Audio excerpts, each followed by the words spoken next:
Hello. I hope you're doing okay today. I'm excited to get back to streaming. It's been way too long since I've had a chance to be able to do this, but I hope you're doing well today. Let me know where you're watching from, and we're gonna get started here in just a second. But it's good to be back and back streaming.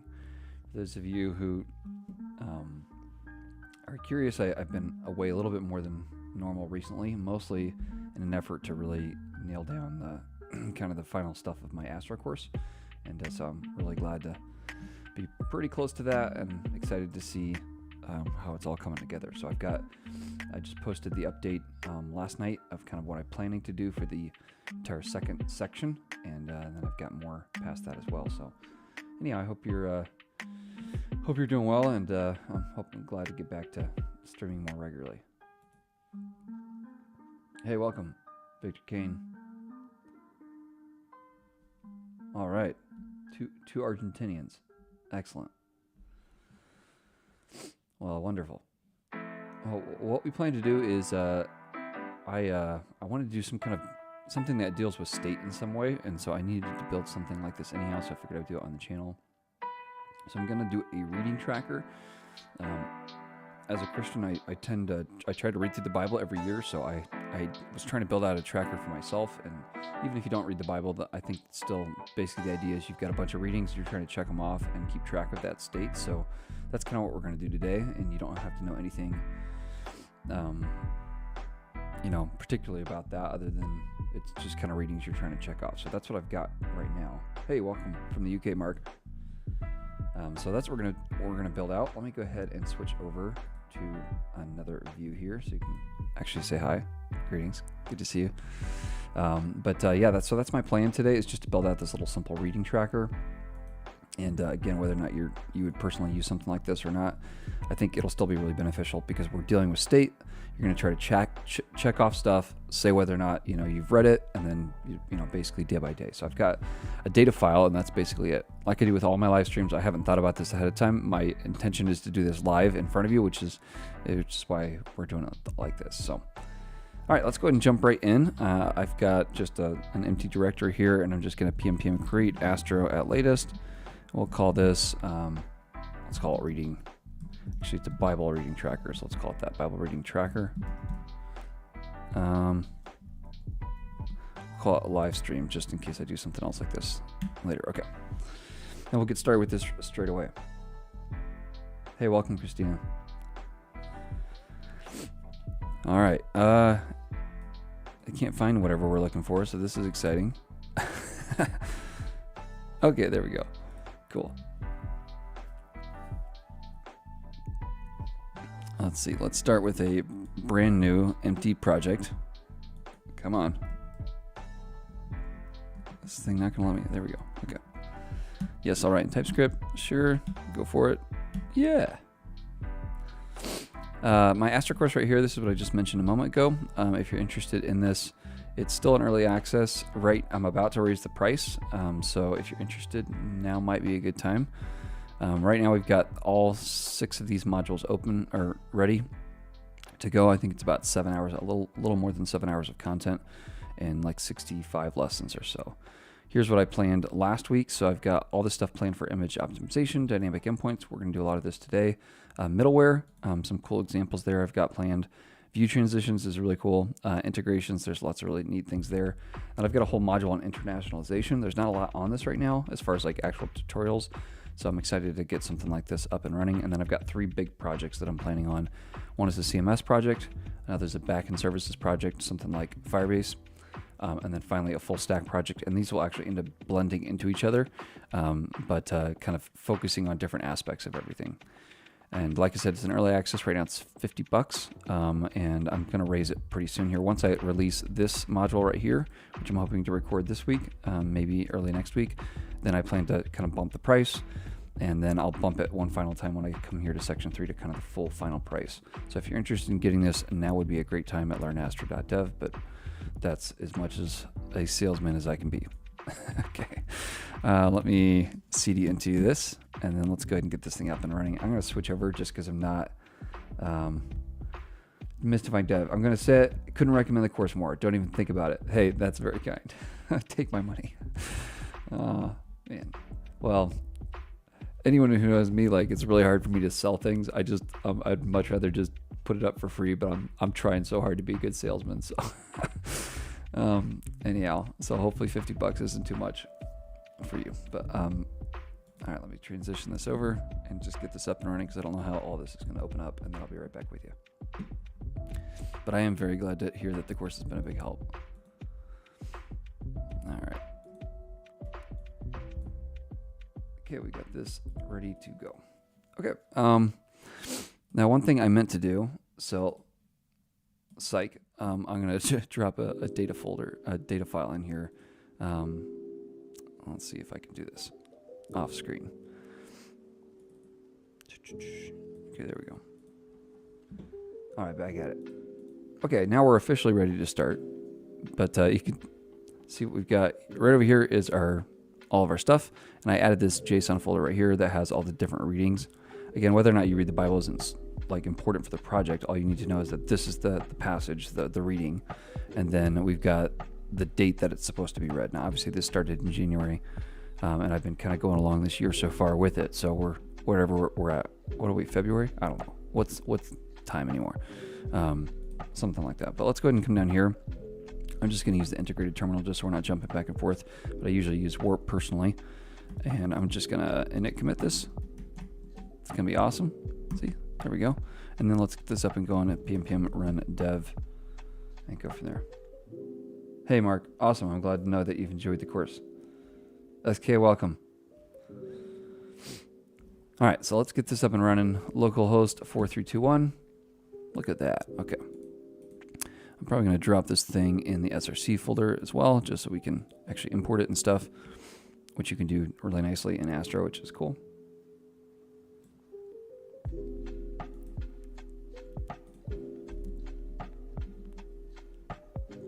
All right. There we go. So I'm going to create a data folder just because that's how I typically like to store this kind of stuff. We'll drop it in here. Okay, so as far as how we're going to build this thing out, let's think through this. Basically, I've got some readings. I just want to get them on here, the screen in some way. And then we've obviously got state to track whether or not somebody has like read the passage, you know, whatever the reading is for the day or not. Now we can track this in a couple different ways, but because like I'm not going to create like a whole like actual database today, I think what I'm going to do is mostly focus on the Astro side of stuff. So create API endpoints for posting and deleting and that kind of stuff, for updating stuff. So what we'll do is focus on the API endpoints, and then you can point those endpoints anywhere. So right now we might just do a local like JSON server or something like that, which is at least a nice way to kind of get something local going. So maybe we'll do that. All right, so let me take this right here. Let's drop this in here. PNPM JSON server. What JSON server does is it'll take a data file. So for instance, I can come in here and let's say like db.json, and it will read and write to this. And then we could also use local storage, I guess, as well. Maybe that would make more sense. Let's do that. Forget I ever did this. PNPM, remove. What is it? Remove, something like that? JSON server. Let's see what that does. Yeah, look at that. All right, PNPM run dev. Forget I ever said this. This doesn't exist. This never happened. Okay, so back over here. So let's do that. Okay, so let's first of all start with getting this stuff on the page somehow. So I'll come in over here. We're gonna import like readings from, and again, I mean, the fact that you can just import this stuff and then now it will know all the types and everything in here too is, come on. Reading tracker. Reading tracker. Okay. So now what I can do is come down here and like I could have a UL for instance, or I guess this would be, we can do this in a couple different ways, but I mean these will be basically like little checkboxes, right? I don't know. Let's just loop over them. So we'll take readings .map, not amp. We'll take each reading and we'll just return like an input type of checkbox. What? Okay, we'll just do input. For some reason, this isn't working. All right, like this, and then we'll do type checkbox. There we go. Look at these little checkboxes. Nice little guys. All right, so maybe what we should do is let's create a, yeah, why not? Components. We'll call this like checkbox Astro capital, and then let's come inside here. We're gonna have our input here. Will this work now? Yeah, it will. I don't know what that was all about. We'll get around to this in a second. So let's just pass all this to my custom checkbox. Astro extension should be able to pull this in. Hi from India, welcome. All right, pulling this checkbox, and we're just going to pass the entire reading to it. And this will just be the R, the thing we're looping over. So we've taken each of the readings, we've passed it to this custom component. Now we can receive all of this in here. So we're going to call this reading. I think that's what we call that, right? Astro.props. And then let's go ahead and type this just to know. Actually, will it know what it is? No, it won't. Okay. So let me come back over here to the data file and remember what we got. So we'll say props equals reading is, we've got a date, and this is, it's a date string. So I'm guessing I need to type this as a string. I don't really know. TypeScript, what you gonna do? And then this will be a string for sure. Okay. Sure. Okay, so now I should have a date and a passage. I think that works. Maybe this is a date. Let's see what happens if I try that. All right, so probably what I do is wrap this in some kind of div, because what we'll have is the individual div will have both the input, because I'll probably have like a fake input instead, like the actual check. I mean, this is kind of ugly and it's hard to style well, so I'll probably make my own little fake input, which means a couple things. Let's go ahead and have our fake, I'll probably just make it a div, honestly, because it's not going to matter. It's just visual. We'll end up hiding the input, and then I'll have the label here, and this will point back to whatever the name is. So probably what we're going to do, on each of these, I probably want some kind of data attribute or something, or like some kind of ID on each of these. So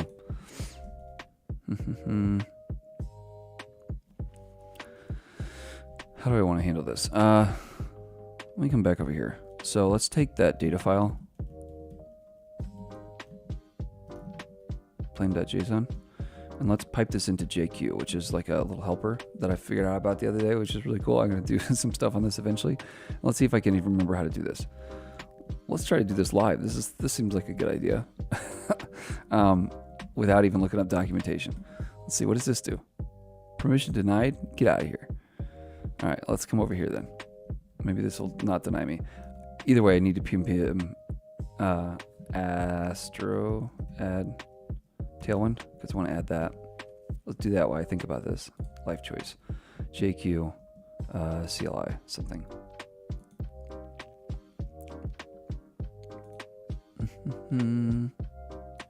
Manual.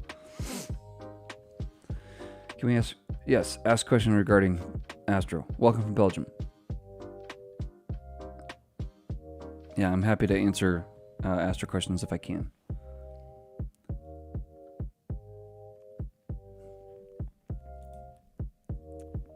PMPX, so PMPM is a different package manager, and I use it a lot mostly because it doesn't duplicate installs of dependencies. It has like a common store, so it takes up way less room on my machine. And when you're creating tutorials all the time, and you have like gigabytes of npm modules, you know, it can kind of mess you up. So that's what I do. All right, so let me take src data plan.json, and we're going to pipe this into JQ, and it's still denying me. I could chmod this thing, but I'll just add it manually as we go through this and loop through it. It's going to be we're not having dynamic stuff, so I can just use the index. Yeah, I guess I can just do that. All right, let's get this thing. You know what? Another thing I could do is just loop through this stuff. Let's just do this. Let's just manually add it. So let's just do ID And what we're going to do is just add using text pastry, which is this little extension. It'll add 1 through whatever it happens to be. Done. Look at that. Okay. PNPM run dev. Let's get this thing up and running. So anyhow, back to the PNPX thing. Instead of using npx, you can use PNPX, and it's just basically the executable version of PNPM. Astro.redirect does not work on components and layouts. How do we reset any form data, which is a component, and we get the value from Astro.formData? So, I mean, you can use like a built-in reset method for the form. Let's do that for fun. Hopefully this makes sense, but you come over here. Why am I typing reading? Oh, I know, it's because I read reading. Let's see, so we've got a form, and I don't know, let's just give this thing an ID of like form. And we're gonna have a button here that says submit, and we'll have an input type of text. All right, and this will say like text or something. Thoughts on Bun? It's very fast. Hey, Dante, welcome. Yeah, I think it's now that it's being supported more and more. Like I use it a lot for mostly like working with local JavaScript files, just like processing data and stuff like that. Do I have a global process running? I don't think so. Yeah, I'm not sure what's going on with that. All right, what are we doing? Document.queries.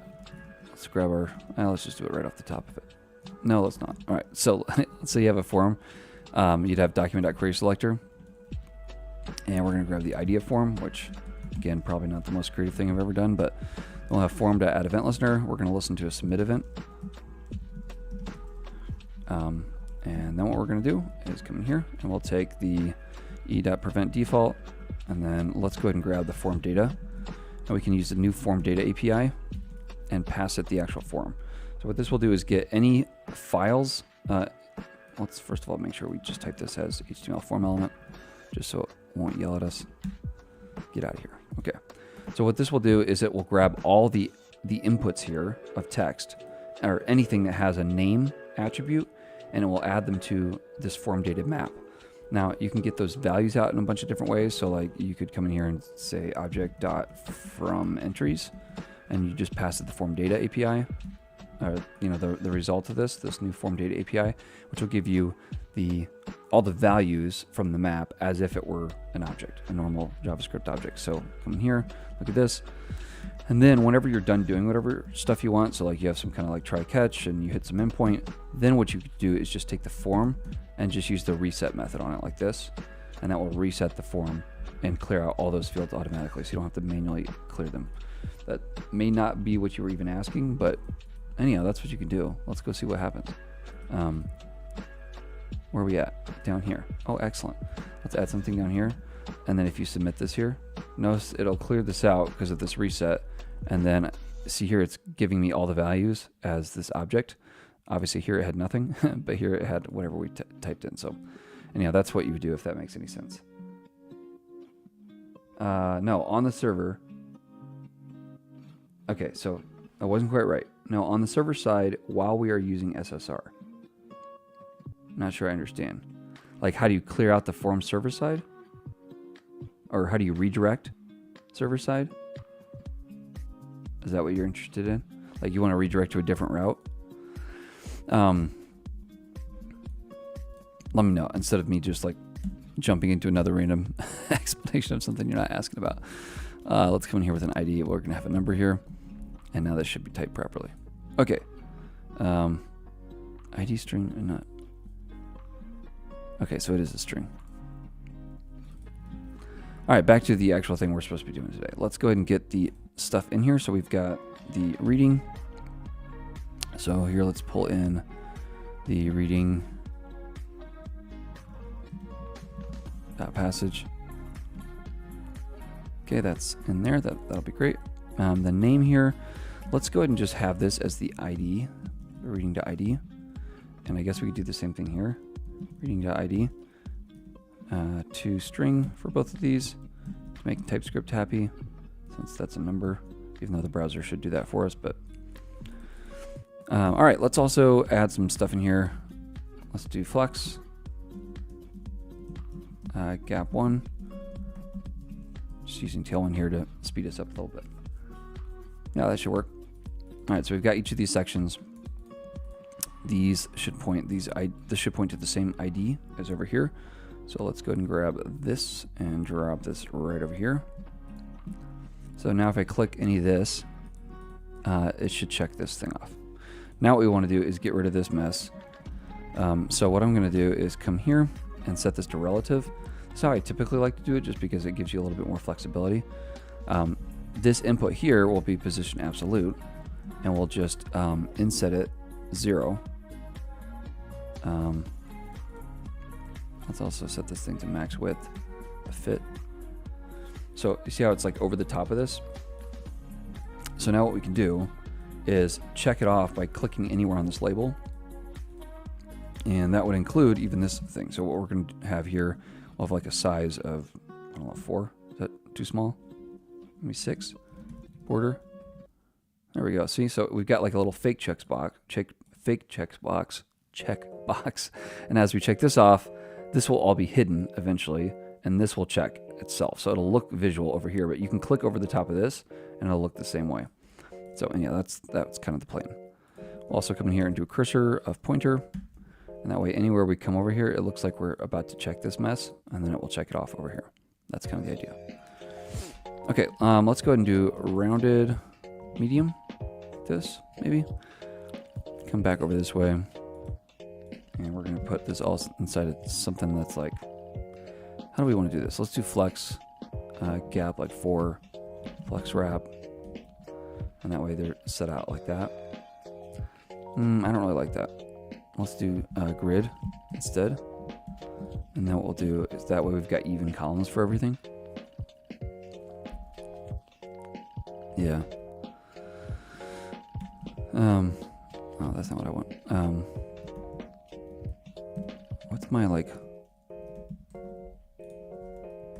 auto rows? I always forgot to do this. That's why we have articles in the internet. There we go. Okay.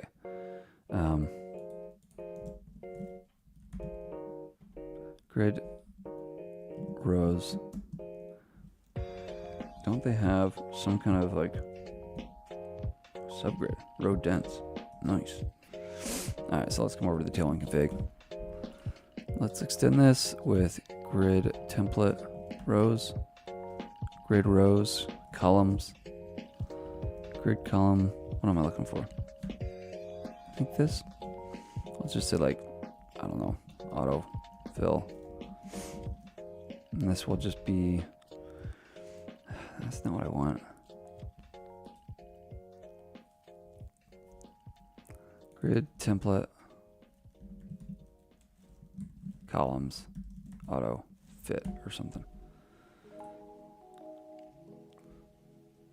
Okay, this is what I want right here. Something like this.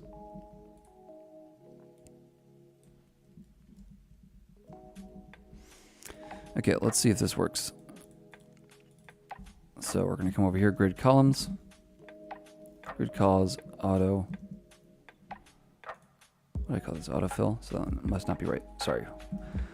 Tailwind.com. Not what I was looking for. Tailwind. CSS.com. What are we looking for? Grid template columns. How do I change this up? Grid template columns. Okay.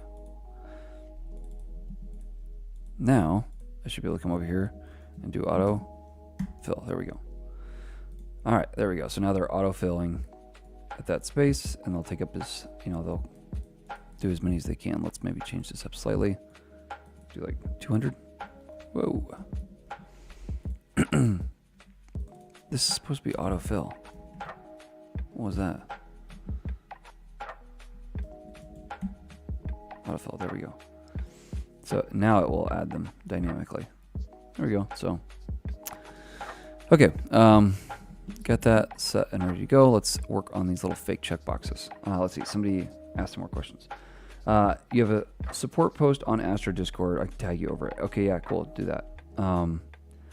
Like the values we get in the Astro.from data, to reset them, we need to redirect to the same or other page. Yeah, I'm probably just not following you. But yeah, post me or ping me over there, and there's like way smarter people in the Discord anyhow, so you might find your answer before I can even get to it. But okay, let's go ahead and add like a border color. Let's like blue, 500, 400, 500, and let's set this to like border 2. All right, then what we're going to do is, as you check off one of these, we're going to check off its sibling. So you can do this in a couple ways. In Tailwind, if I have a group here though, or no, what was it, peer? Then if I check off the peer, I can use that in the next element to check it off. Hopefully that makes sense. So if I come over here, if the peer is checked, maybe, maybe, I think that's right. Then we're just going to set the background here to blue 500. Let's see what happens. No. It's peer checked, maybe. Yeah, look at that. So see, stuff happens. Things are happening. Let's go ahead and set this thing here. So the size, we're going to do display grid. Oops. Trying to use my CSS shortcuts here. Place items center. And then let me just go ahead and drop in here some kind of checkbox. And, or check. And this is just a little extension in Raycast. I can look up a bunch of icons on Iconify. Oh, look at this one. Yeah. That looks pretty cool. Current color. So let's check. Let's do this. Let's do the text is white. There we go. And let's set this to like 20. So now when you check it, you know, and you can even come right over the top of this and it'll check. Let's also, okay, we're going to do peer hover ring 4. You ready for this? What? Transition. Shadow. See, this is why I get in trouble in live streams, because I just enjoy doing like the front end UI stuff. I know we haven't built anything out yet, and how long I've been going. I don't even know how long I've been going. 45 minutes, 30 minutes, something like this. But I mean, that's kind of fun, right? Let's hover over these. Okay, so we're gonna do the same thing now where, so I don't want that nasty thing. I want it to just do the same kind of little check. So let's do this. Let's do focus, outline none. And then we're going to do over here the same thing. So we're going to say peer hover. We're going to say peer focus visible ring 4. Let's try this. Yeah, see, so now it just jumps to these. Kind of cool. Now, it's still going to be basically figuring out this right here. Let's see what this does with screen readers. Command Shift F5. Yeah, there we go. Don't die on me. Okay. Okay, so it does know what it is. So, that's right. So the reason it knows that is because the label points to it. So right here. So it can read off, since it's selecting the input, it knows to look for the label that corresponds to it. So that's why I can check it off. Okay, so anyhow, all that to say, now we've got this thing checking properly. So now we can hide this thing. So we can just do like opacity 0. You know? Come on, right? That looks cool. All right. Now the other thing, well, I'm not going to get too precious about this. I was going to say, so since these are like commonly known readings, you could just link to some kind of resource that actually has the reading. So you could make this like a link and then just check it off over here. What you would do in that case is probably wrap this whole thing. Yeah.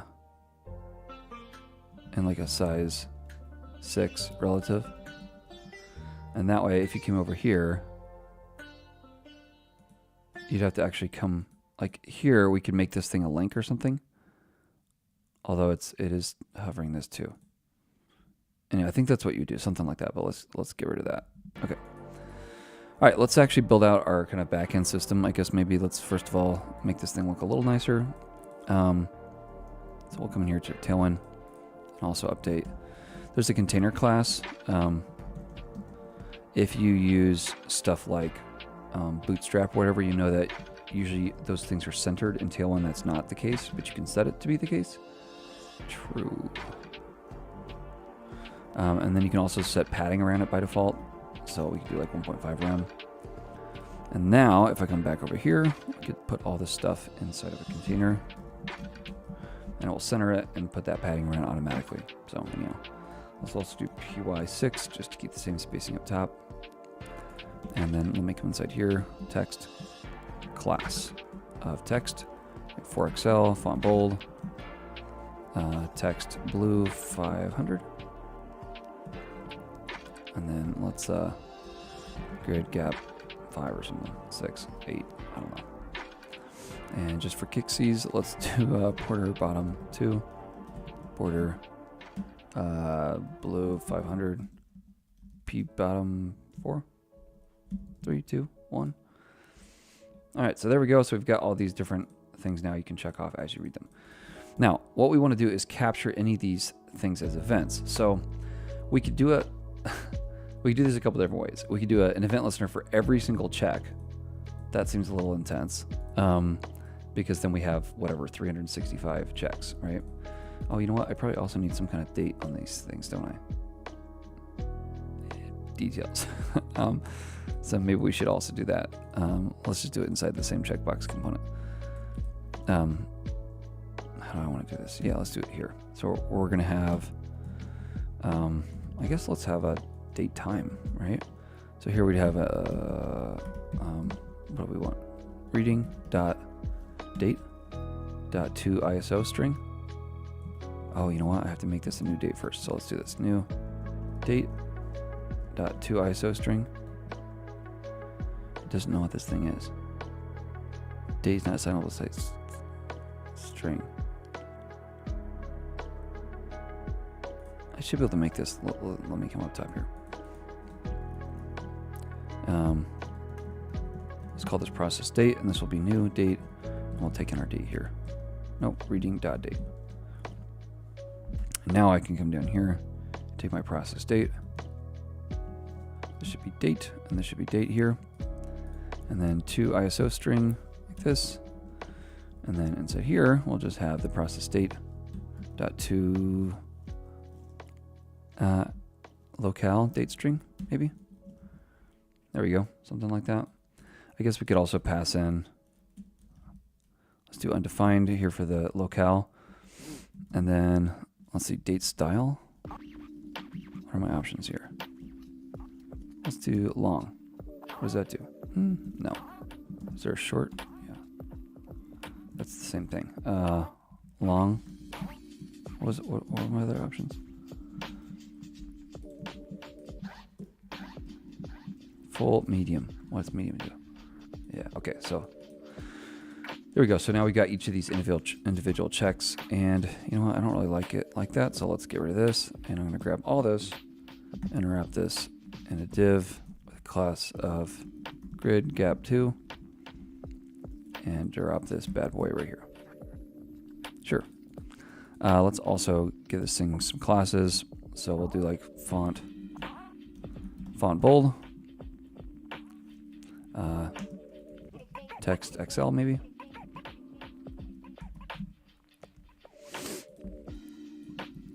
Okay, that should work. I guess the last thing to do here would be, sorry again, I'm getting so focused on styling. Let's do border 2. I don't know, I kind of want these to be like little self-contained units, right? P4, rounded, medium.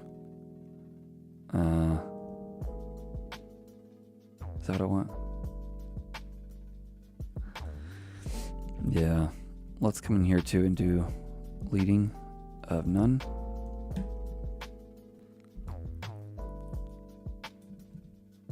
Okay. Sure, I like that. Okay, so now what we're going to do is as we check off each of these, we want to have a single event listener listening for the entire container. So anytime we check off anything, we can use that single event listener and then basically just look at the data of the actual checkbox. In this case, it would be the ID, and use the ID to check off the individual items. So let's do that. All right, so back over here, what we're going to do is let's give this thing, we'll do an ID of like reading wrapper. And then let's come inside here and we'll just have a local script tag, const readings equals document.query selector. We'll do reading wrapper as HTML div, doesn't matter. Not really. Okay, so that should work. Let's see, another question. Fuzzy Bear, hey, welcome. We're in the presence of greatness. All right, so now what we can do is readings dot add event listener. And we'll just listen for a click, and then let's go ahead and capture the click. If I can type. So we'll just right now console.log the e dot current, not current target, the e dot target. So what we're looking for is if we're gonna click on a checkbox. So anywhere I click inside this entire container, so like right here should fire this event. And let's go ahead and pull up Console Ninja, just so you can see what's going on. So here you can see I've just clicked the HTML div element. However, if I click here, this should now say I've clicked the date time. I've clicked here, because this thing spans this whole section, notice it's actually clicking the input element. So what I can do is check to see if I've clicked the input element and use that. Yeah, welcome Fuzzy. So let's come back over here and let's just check that. So we'll say like e.target. What do I want to know? Instance of input, maybe? What do I want to know over here? I guess if it's a type of checkbox, so I could just e.target dot attribute get attribute type, if this equals checkbox. Let's check this. I think this might be what I want. I'm not sure why my typing is like delayed right now. Checkbox. So let's see what happens here. Target is null. No, it's not. Okay, so if I come over here, it'll say checkbox only if I check on there. Yeah, so that's what I want.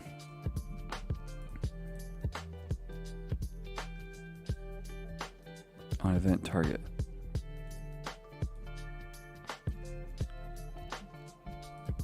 I'm not exactly sure how to type that with TypeScript, so I don't know if somebody has some examples. Hey, welcome. Somebody has an idea there. Let me know. I don't remember how I would type that. So anyhow, okay. So if it's got that attribute, then I know I want to run a check off of this. So here's where I'd send this to something. So the first thing we need to do, let's kind of think through the actual logic here, is check if it is already checked, right? Because it could be that they want to uncheck it. And then it's already going to check it visually no matter what, or uncheck it visually. So we don't need to worry about that. But like basically send new status to database or whatever. I think that should work. The other thing I need to do is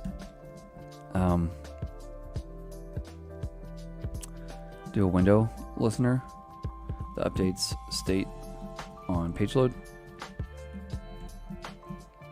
Okay, so let's go ahead and build some of this into an endpoint. So for that, I'm going to come over here. Let's do Netlify maybe. So what we're going to do is use SSR, which means we need an adapter. So because this will be more interactive, and you could do this with React or whatever, but I mean we're just storing this to local storage, so I don't need like a whole UI framework for that. So yeah, let's just wait on this install together.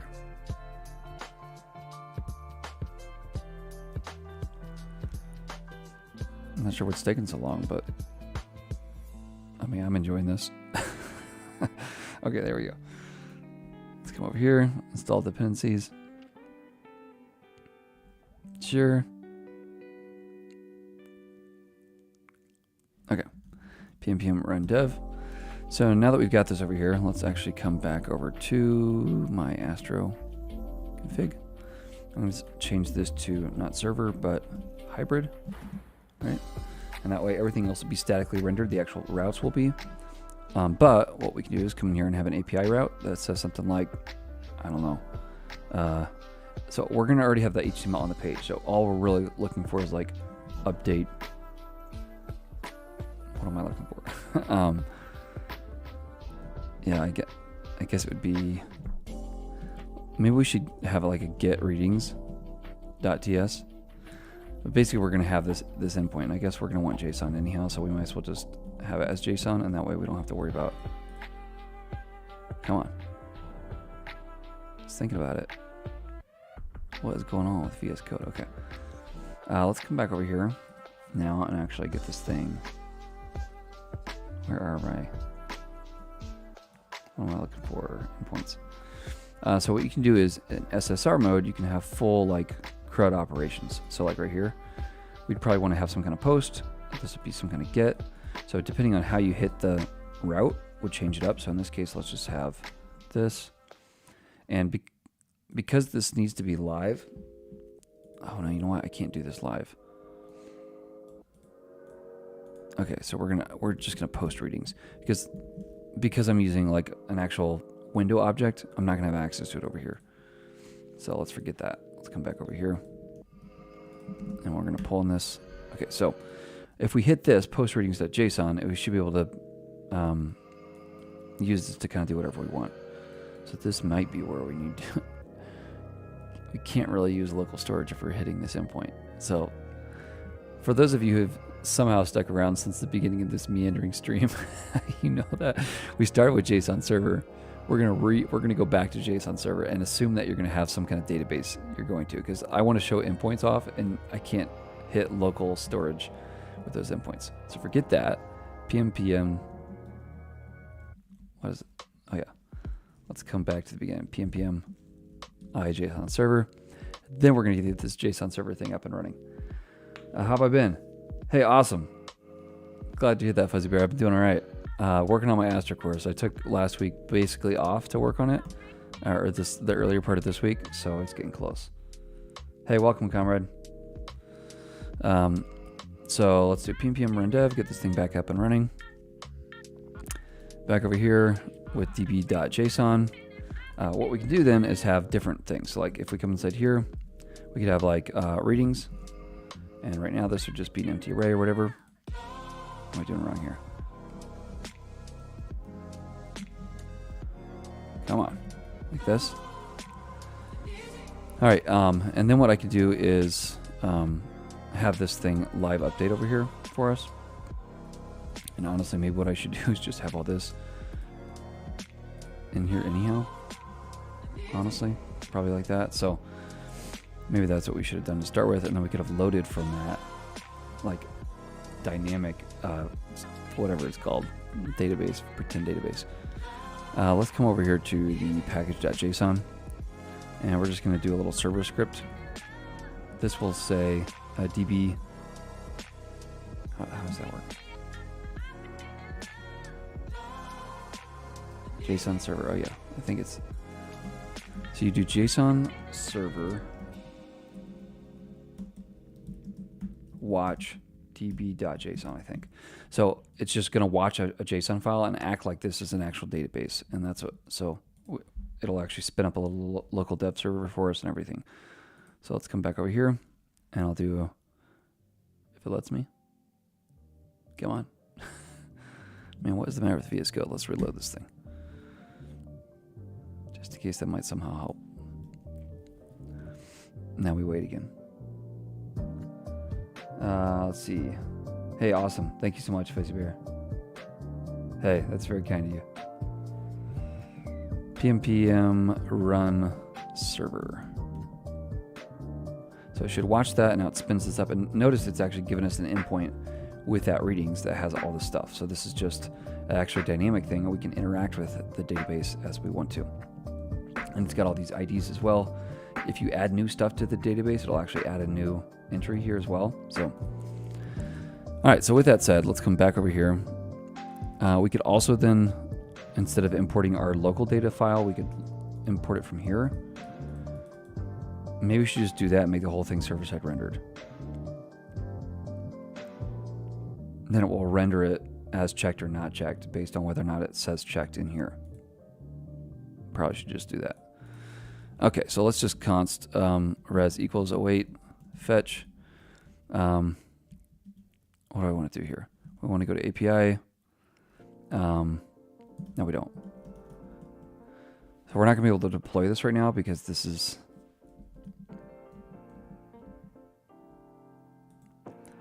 Let's do this proper. So yeah, let's come back over here. We're going to come back over here and do like get readings.json.ts. And here's where we're going to have that get route. And now that we've got like a database that we can hit, I can come over here and const res equals await. And I can just fetch this right here and pass this back to the front end. So this needs to be async. Like this. Data equals await res.json. And you'd probably want to have this as some kind of try-fetch, try-fetch and do it proper, but we'll pass back the data. So now I should be able to hit this endpoint, get readings.json from here, right? So API get readings.json. So you don't have to do .ts at the end. And since this is, let's see, how do I have to hit this? I'm trying to remember in the front matter. I think I have to actually pass it the full URL. Yeah, I think you have to pass it the full URL. So make this dynamic or whatever, backticks, and we'll do Astro dot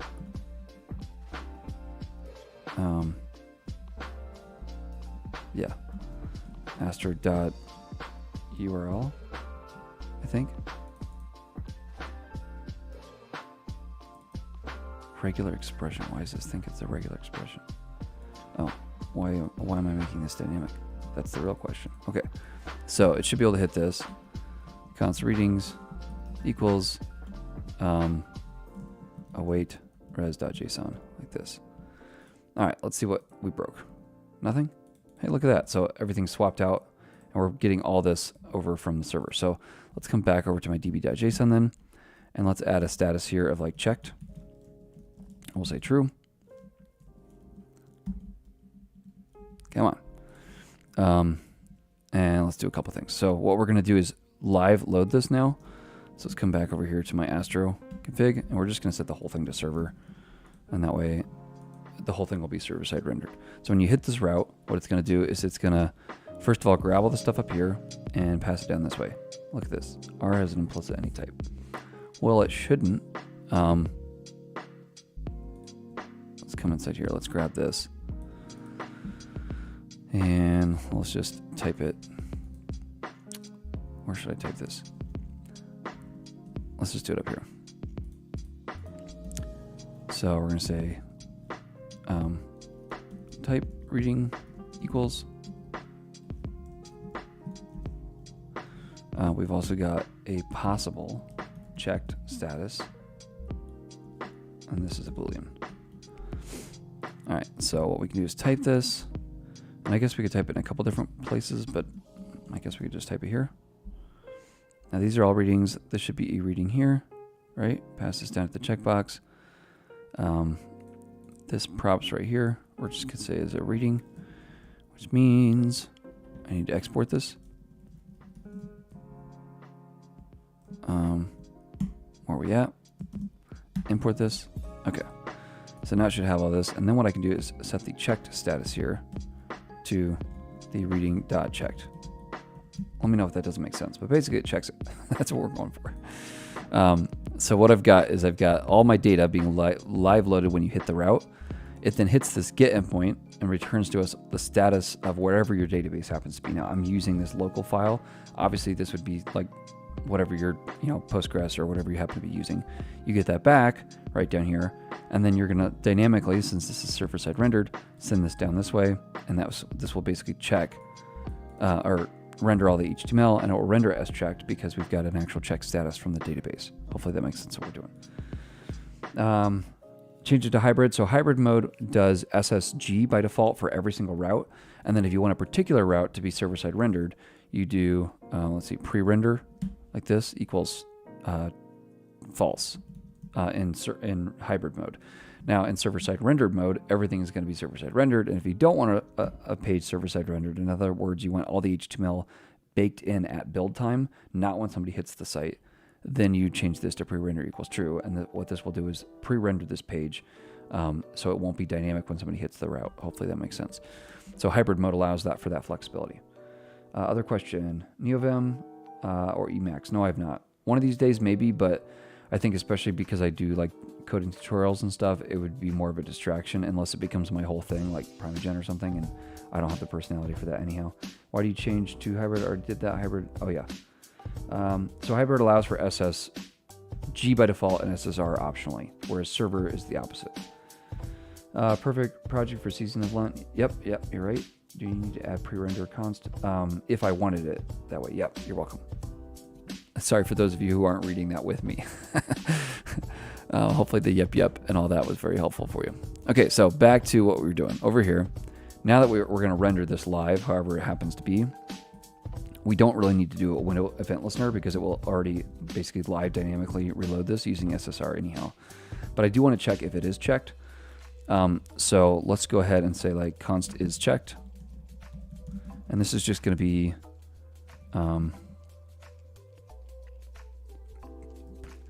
let's say that, yeah, I'm just going to reload this or rename this to e.target and then as HTML input element. And that way I don't have to keep typing e.target over and over again. So we'll just say button dot, how am I calling this a button? Check, sure, reading, how about that? Reading dot get attribute, nope, attribute. And I want to check the checked status. So let's go ahead and check this for each of these. So if I check this, it says it's checked true.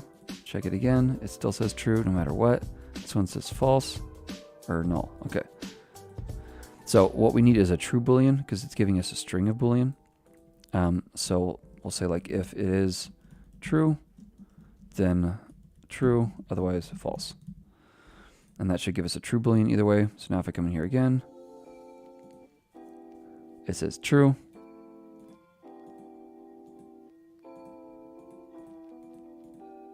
Come on, false. Maybe that's helping? I don't know. False, false, false. I think that's giving us what we want. Okay, so we're gonna know if it's checked or if it's not checked, and then we're gonna send this status to a new database or some endpoint. So over here, what we're gonna do, let me copy out a lot of this.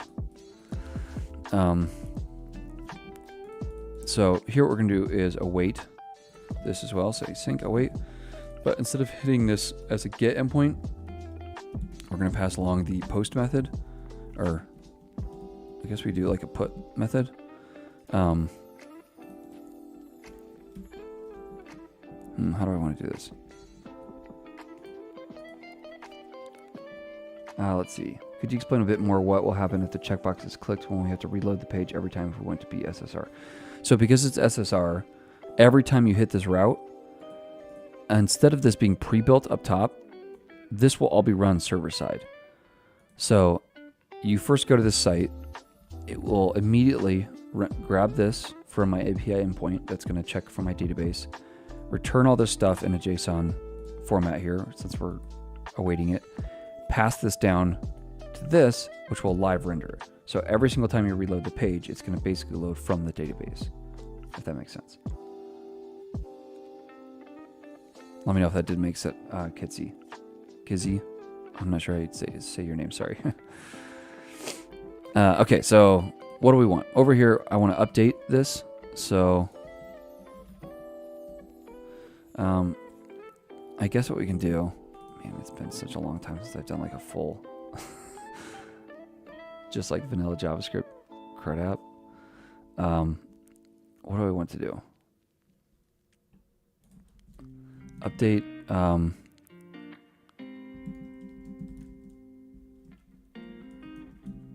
trying to remember.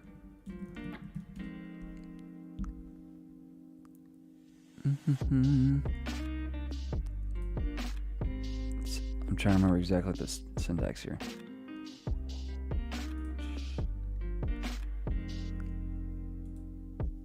Let's look at this sketchy site. Do I have to pass it like a, like the ID maybe? I just don't remember. Patch is for partial update. Okay, yeah, that's what I want. Patch. Okay, so how do I do this? Patch method JS, whatever. I just don't remember how the syntax works here.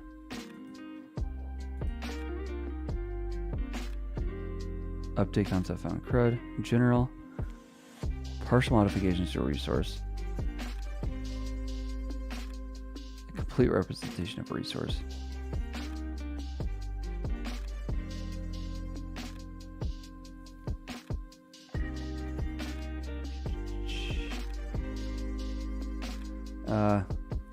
Hey, you're welcome. It is a comfy live stream. And the beauty is vanilla JavaScript watches for the check event. Yeah. Yeah, that's what I'm doing right here, is letting it work that way. Let me make sure, oops, instead of deleting it, let me make sure that this thing can handle, where's all the code? Like the,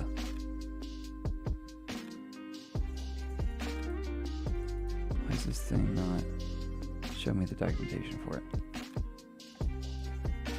There's no documentation anywhere? Okay.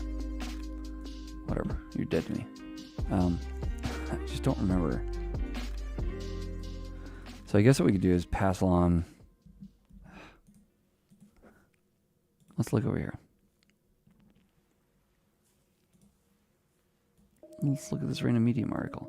I don't do this a ton because usually I'm working in React or something, and I'm not like doing straight up vanilla JavaScript like put methods. Post method. Update existing resource. Okay. Okay, so I have to just pass on. It looks like the individual endpoint. Okay, you know what? I think what you can do is come inside here and go to like 352, and it will only show, no. Look at that. I was so excited. Just dashed all my hopes. I thought you could hit like the endpoint like that, but I guess not. Man, I sure thought you could. Like readings? No? Okay. Well, I tried. So, I mean, I don't know that I really want to post to the whole thing, right? Patch an individual one. Completed true. I mean, I guess that's what I want to do, but here they're hitting the actual endpoint. And I think I'd be updating the entire thing, right? Well, that's why I want to check JSON server. I just don't ever do stuff live when you haven't even looked at it, you know? But that's the point of these live streams. Post one. So see, look. Oh, it's because they're strings. Okay, so let's come back here to my db.json. And what I'm going to do is grab all these and change it to that. Prettier, what's your problem?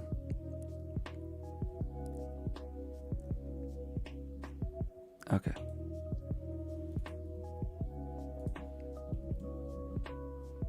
Did I do that again somewhere? Those are good, those are good, those are good. There must be another problem. Formatting has issues where? Oh, come on. Aha. Found the culprit. Maybe. Still one more. Maybe.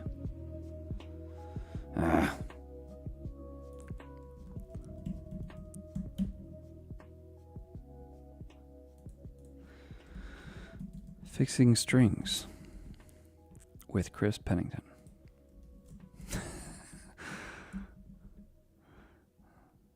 See what else we got. Is the music still even playing? I don't know. I can't hear it. I don't have my headphones in. I know people like listening to music, but it kind of distracts me, so I don't. But I usually have it playing. But oh, there we go. I think I hear another song playing. I have it playing like very quietly over my speakers. Oh, come on.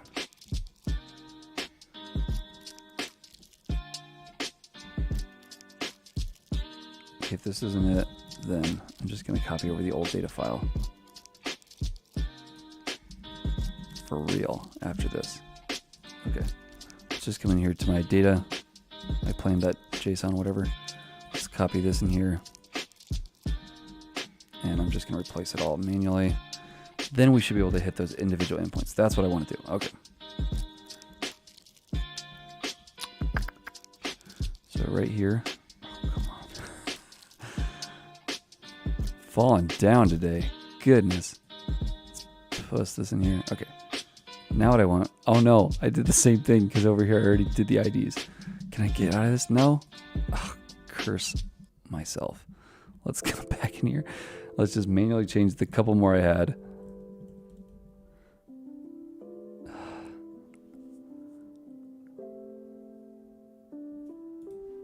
There can't be that many more. Famous last words.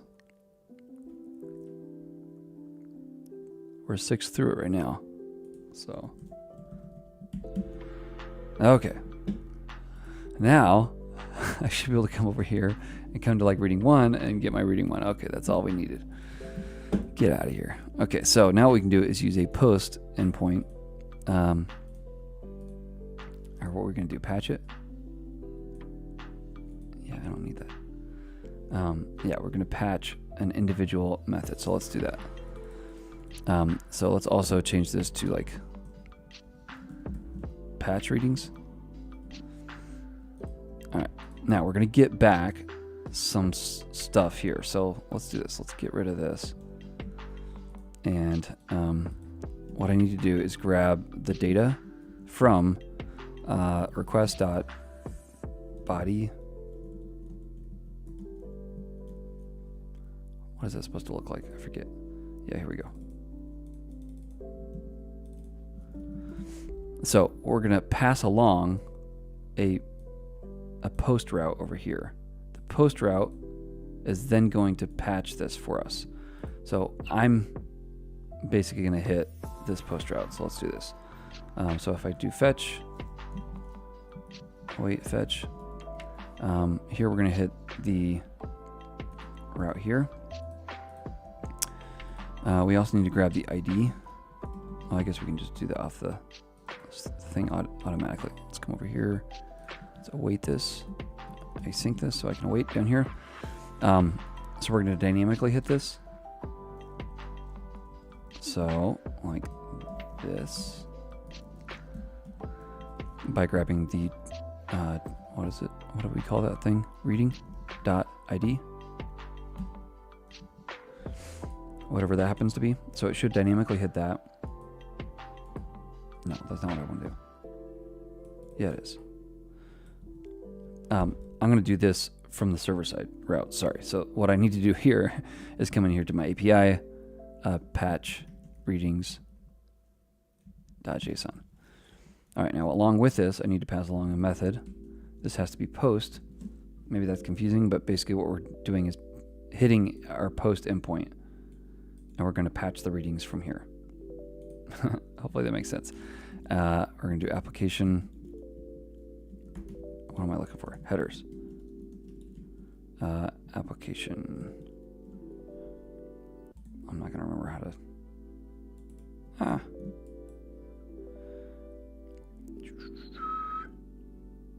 I can't remember that. Usually Copilot does it for me. There we go. Content type. Content type. And we go application JSON. All right, and then we've got our body as well. And this is just going to be basically the URL and the update status, because it's not going to change anything else ever.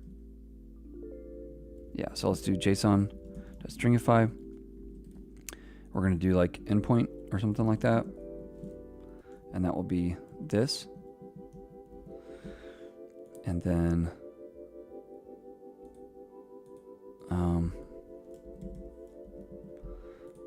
we'll do like checked, and this will be equal to the opposite of is checked.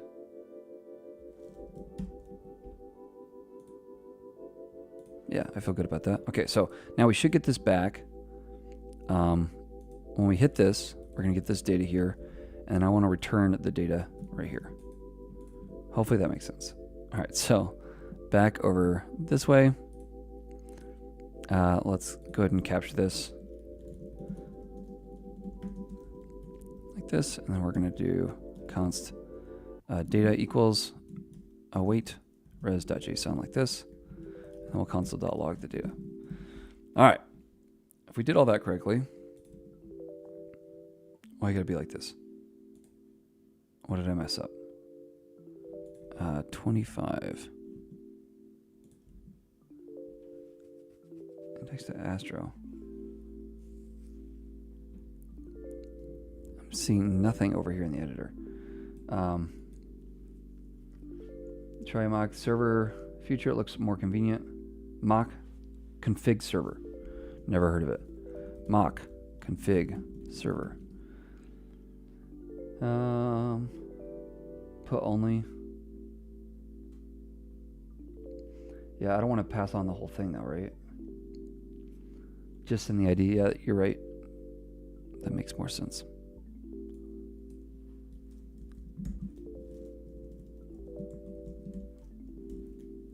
Checked. What is this? Reading.id. All right, where's this thing fallen down?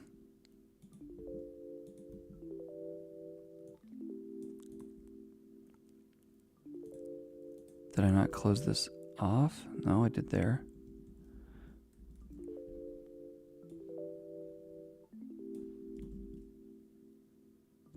So that's not the problem.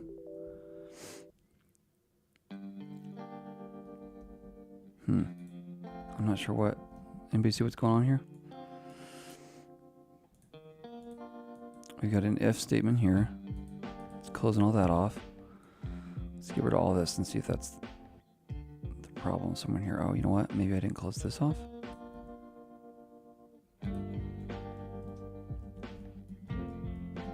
Oops.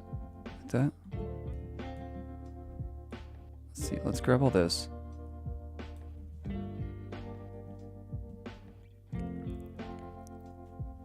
Let's close this off like this. I got this here. Got that. Close that off here. Right? Then for the event listener, like that maybe? Oh man, what am I messing up? I got my readings. I've already closed this off at the bottom, right? Okay. So now we're inside this if. So I should be able to just close it off like that, right? Okay. Struggling. All right, so now I check this, and now it should say checked true or whatever. So what I'm getting is the actual data over here. So this is the data I'm receiving that I've passed in right here, which is all I'm interested in. All right, now we can actually do something with this. So what we're going to do now at this point is hit the readings, and then in here is where we'll pass in the actual ID that we got. So this will be from the data.id. So I guess what we should probably do is check that we're getting what we want first. So let's not get ahead of ourselves. So right here, let's go ahead and check. We'll grab the ID and the check status. And then we'll grab this from the data.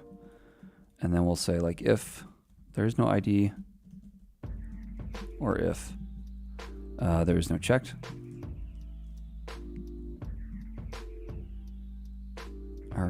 guess we'd have to do is checked equals null.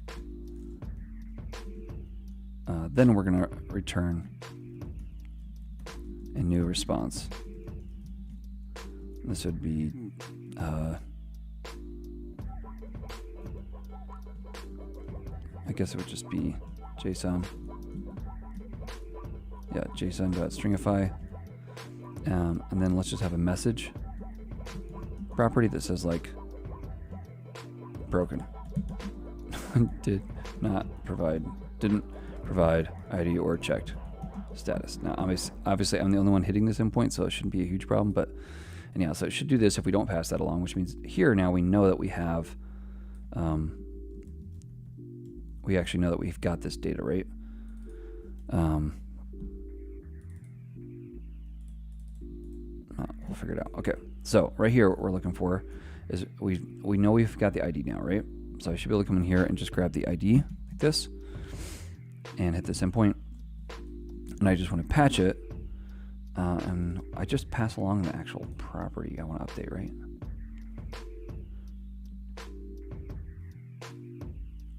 Yeah, like completed true or whatever. Okay. So we're going to do checked. I guess this is stringify, right? We're going to just do checked equals, well, checked, whatever the thing happens to be. So let's const the log. Well, I guess we're returning that, so it doesn't really matter. And then we're const logging it over here. Okay, so let's see if we get this thing to work. So if I click here, now it returns to us the actual data back, which it now says check true. So we come back over here, db.json, it should say check true on number 3. Look at that. We uncheck it. It should say checked false when I reload this or something. It says check true still. Could be better. Okay, so that has to do with our check up here probably then. So this is not giving us a true response. See, there is a way to do this. I think actually with, yeah, I think it's like json.parse. And I don't even remember why this thing works. String and I'll deal with it. It'll be fine. But now I think, if I come back over here, yeah. So now it's an actual true Boolean. Maybe? Yeah. So this gives us a true Boolean, whereas whatever I was doing before didn't. And I don't know why this is not working, but ring.get attribute checked as string, whatever. Deal with it. Yeah, okay. We did the thing. This is what we came to do. Anyhow, what we could do is like, I mean, while we're at it, let's just go ahead and do something fun since we're just spending time. Let's see what time it is. I got 30 minutes left, max. Okay.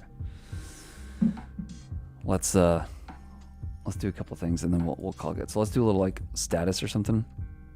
So I don't need to pass back the entire response here. Let's see. What do we get here again? So if I check this, I'm getting back the entire ID. Let's say I go to something that doesn't exist. So let's go to like and break it. Okay. Cool. So basically, if this is not an all, which I mean, again, I should probably have all this in like a try catch. Technically.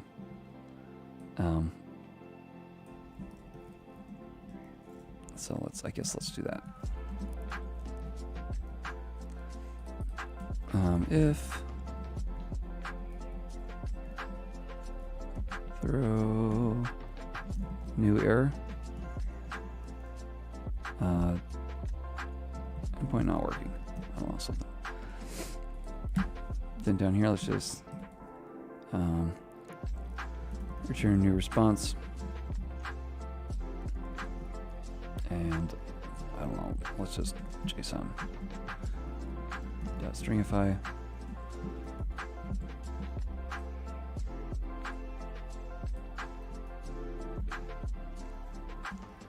Now let's do this. And then after here, we'll have a status. I don't know, 400. Actually, it's probably going to be Should probably pass along a server error with that, but let's do status text of whatever the thing is that we passed along, e dot message. Let's just say this is an instance of error. Can I do that? No, I can do a check down here. If, then I should have access to that error message. Sorry, not really talking through what I'm doing, but just checking that's an error and returning this. I guess what I could do otherwise is just return this as whatever the E is, or like just like error, unknown error. Something like that. Okay, and then inside here, we can pass along a message that says like unknown error. He probably wants them more descriptive. This is more for the UI right here. And we'll do the same thing here. Message.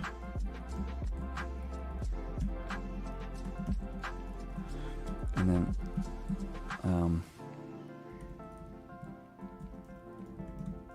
pass on like success equals false or something like that. And then here, what we can do is if this is good, we just pass back success equals true. All right, so now we should get back one of two responses. Either it's okay, in which case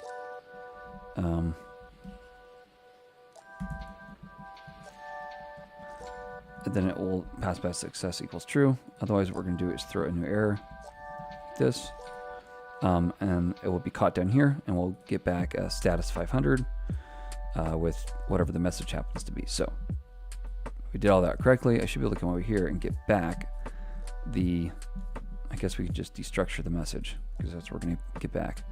Actually, I want the whole thing because I'll also have this status, so that should work. So now if I come here, I should click here, and I should get back success equals true.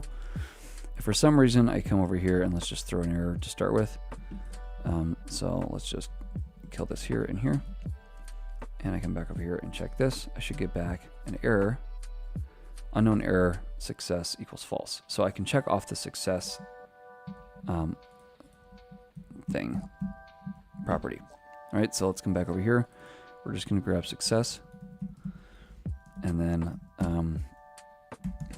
what we want to do is have some kind of like thing that hits, that shows like a notification or something. So let's have a little notification system going on somewhere, and then we're going to call this good. I mean, we don't really need to be doing this either, but you know, who's going to stop us? Let's just, we're going to have like a notify wrapper or something like that. This will be inset 0. No, fixed.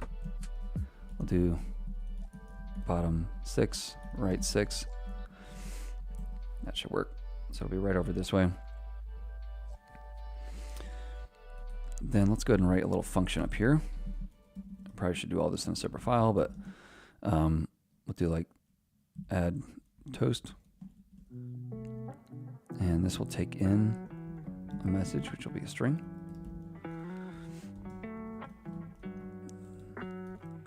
Then what we're going to do, let's go ahead and grab the document const toast wrapper equals document.query selector, whatever I call that thing.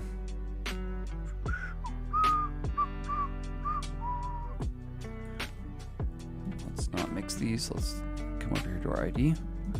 Notify wrapper.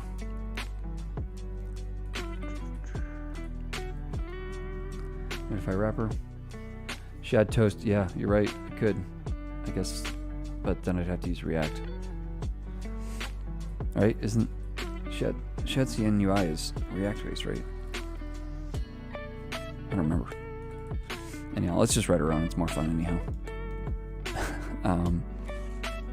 Said no one, but I don't know. I like doing this kind of stuff. We're just gonna, let's first of all create a little toast. So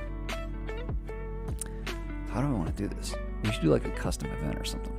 I don't know. Let's just create like new toast equals document.create element.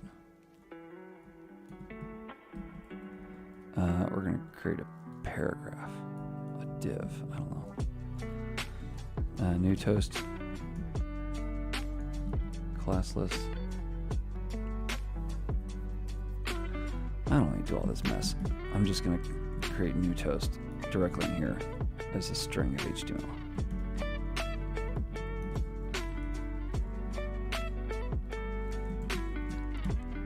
Yeah, let's do this. So, what do we want? Sorry about that.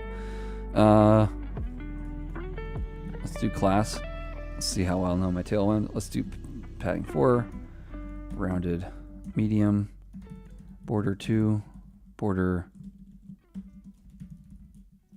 blue 400. What did I do for this?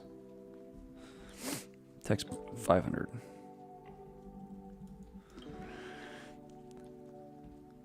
Yeah, that looks about right.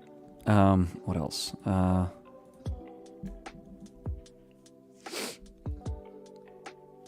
Grid.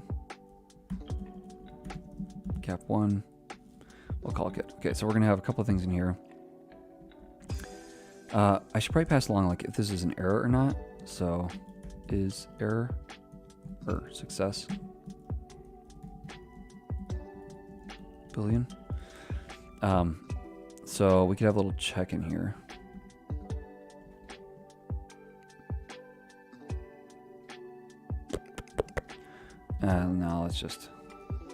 Now let's do that. So we'll say success.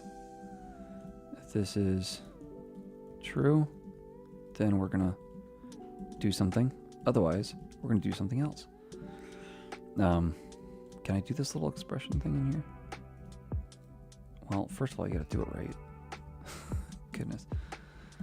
All right. Get the ternary syntax down. We're gonna say like, then this needs to be a paragraph. Either way. Cannot use output server output hybrid without an adapter. Please install a configure appropriate adapter for final deployment. Yep. Could output hybrid be used to host on Hostinger? Hostinger needs an adapter. So if it has an adapter, which I don't know if it does, so you can just come over here, SSR. You got to get an adapter. Let's check. Where are all the adapters? Aha! Maybe? So it looks like these are the ones that currently support it. I don't see Hostinger. Looks like the rest of these work. Official adapters. Okay, maybe these are the only official adapters then. There's also community maintained ones.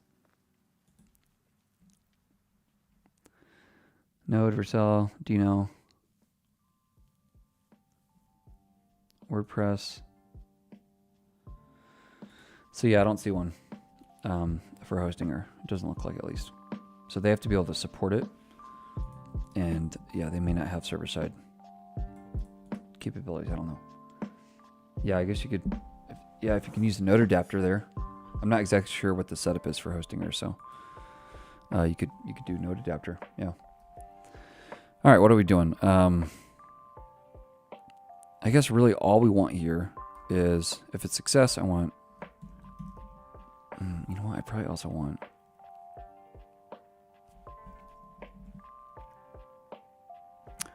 Okay, here's what we're gonna do. We're just gonna drop the string directly in here. Not the string, the message. All right, otherwise, I'm just gonna have. Either way, I want the message in here. What am I doing? Okay, let's just do this. And I'll just pass along the message. I don't need to know whether or not it's a success or not. Okay, so let's do this. The message will be inside this new toast. Success, not important, because I'm just going to pass on a message. Whatever that happens to be should pop directly in here. I guess I could do like text red or something if it's an error. Okay, we'll do that. So we'll say class equals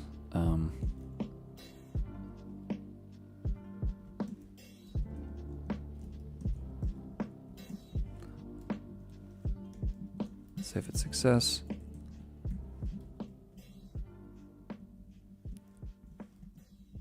Then we're going to pass along text red 500. Sure.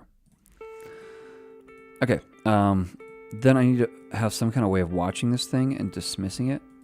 So I need to get access to it after it's been placed into the DOM. So let's first of all grab a toast wrapper. Dot append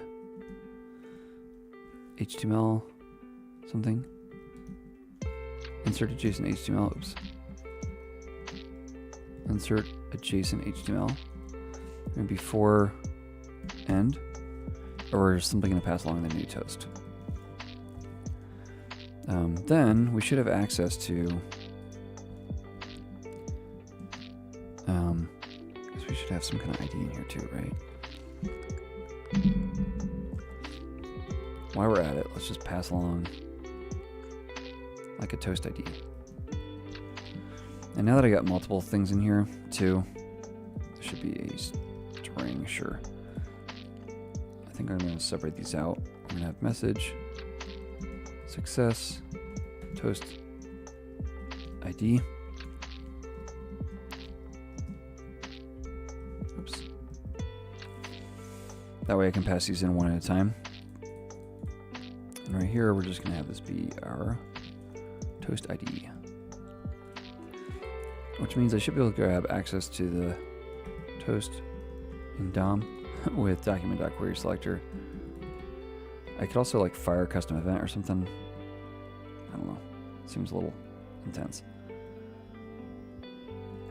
We'll do toast ID and change this to backticks. This is a toast ID. Yes, I did mean that. Toast ID. Thank you. Then what we're going to do is run a little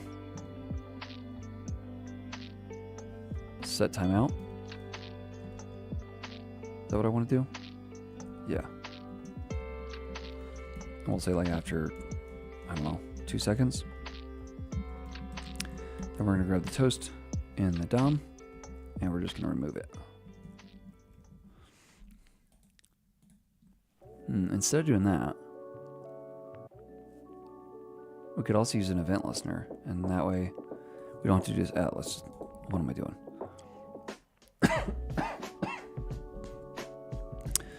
Okay, so down over here, what we're going to do is if success, or either way, we're going to add a toast. And we've got a few things to pass in here. We've got the message, and this would be if success, then we're just going to say like reading updated or something like that. Oh no. Error.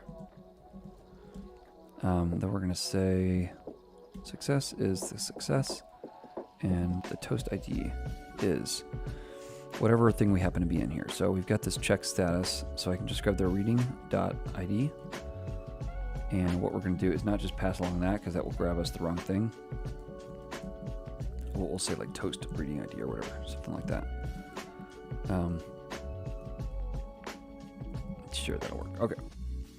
Let's hide my face. And then reading updated. Reading updated. Reading updated. Okay, so it kind of worked. So the only thing I need to do is add a background white to this. The toast container right here. Let's also do grid gap 4 or something.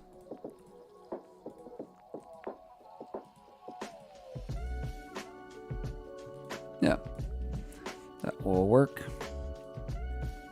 Let's beef this up a touch. If there is an error, the other thing I need to do probably is make sure this is on top. What is that thing called? Fixed top right. What am I looking for? Index. Z index. Z50. Sure. There we go. Okay, so now it's over the top of everything. Reading updated, and then they disappear. That took way too long to do that. Let's just do success equals error, just to figure out or equals false, just to figure out what this would look like. Oh, look at that. It looks so scary now. And then it would say, obviously, whatever I passed on, like, oh no, there was an error.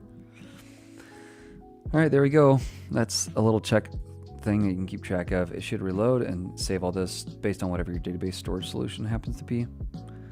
I don't know, hopefully that was interesting to walk through kind of the idea here. We hit a couple little small things to think through. We could make some of these things a little bit more robust too, but hopefully that was enjoyable for you. Thanks so much for watching. I'm going to call it a day right now, and we took our sweet time, but I don't know, I kind of prefer these kinds of things. Anyhow, hopefully that was a help. I will put the code up somewhere on GitHub, and you're welcome to build out your own system. To hook this up to an actual database, you just need to change out this fetch and this fetch with whatever your actual API endpoint is, or like your actual database solution is, wherever you happen to be hosting that. But at least now you've got the API endpoint that you can just update that one little place, and everything else should just work as is. Again, we're using server-side rendering, so this should all just happen by default. Or on page load, it'll update the UI and all that kind of stuff for us automatically. All right, well, thanks so much for following along. I will catch you in the next one. Yeah, I'll talk to you next time.